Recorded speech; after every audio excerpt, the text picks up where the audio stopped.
കരച്ചിലങ്ങ് തുടങ്ങും ഗൈസ്. അപ്പം ആളിത്തിരി മൂഡ് ഇത്തിരി ശരിയല്ല, കരച്ചിൽ കാണുന്നുണ്ടോ. അപ്പൊ പിന്നെ ഇനി കുട്ടീസിന് നമ്മുടെ കുറുമ്പൻസിനും കുടുംബത്തിക്കൊക്കെ ഭക്ഷണം സദ്യ കൊടുക്കട്ടെ, അത് കഴിഞ്ഞിട്ട് കുഞ്ഞിപ്പെണ്ണിന് സമാധാനത്തിൽ ഇരിക്കാൻ വിചാരിച്ചു. കാരണം ഇവരുടെ ഒപ്പം ഞാനും കൂടി ഇരുന്ന് കഴിഞ്ഞാൽ ആളിച്ചിരി കരച്ചിലാണ്, എന്നാൽ പിന്നെ ഇവർക്ക് കൊടുക്കാന്ന് വിചാരിച്ചു. അപ്പൊ അവിയലും കാര്യങ്ങളൊക്കെ ഇങ്ങനെ വിളമ്പി വന്നപ്പോഴത്തേക്കും നമ്മുടെ അവിയലൊക്കെ കഴിച്ചുകൊണ്ടിരിക്കുകയാണ് കേട്ടോ. അപ്പം ചാറ് ഒഴിക്കാതെ കഴിക്കാനാണ് ഇവർക്കൊക്കെ ഇഷ്ടം, കറി ഒഴിക്കാതെ കഴിക്കാനാണ് ഭയങ്കര ഇഷ്ടം തുമ്പിക്കൊക്കെ കേട്ടോ. അപ്പോൾ നമ്മുടെ വാസുക്കുട്ടിയൊക്കെ സാമ്പാർ അല്ല ദിച്ചൂസൊക്കെ സാമ്പാർ ഒഴിക്കുമ്പോൾ കഴിച്ചു തുടങ്ങിയിട്ടുണ്ട്. അപ്പോൾ നമ്മുടെ കുഞ്ഞിപ്പെണ്ണ് ഇതപ്പോൾ ഓക്കെ ആയിട്ടുണ്ട്. അപ്പോൾ ആളെ ഇതാ എടുത്തൊരു വീഡിയോ എടുത്തുകൊണ്ടിരിക്കുകയാണ് ഞാൻ. കുട്ടീസ് അനിയനെല്ലാം ഓണസദ്യ പോലെ പൂരാട സദ്യയൊക്കെ വിളമ്പിക്കൊണ്ടിരിക്കുകയാണ്.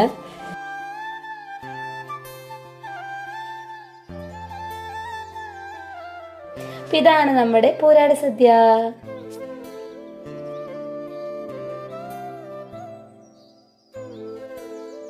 അങ്ങനെ സദ്യ കഴിച്ചുകൊണ്ടിരിക്കുമ്പോഴാണ് ഗേസ് TV കണ്ടുകൊണ്ടിരിക്കുകയാണ്.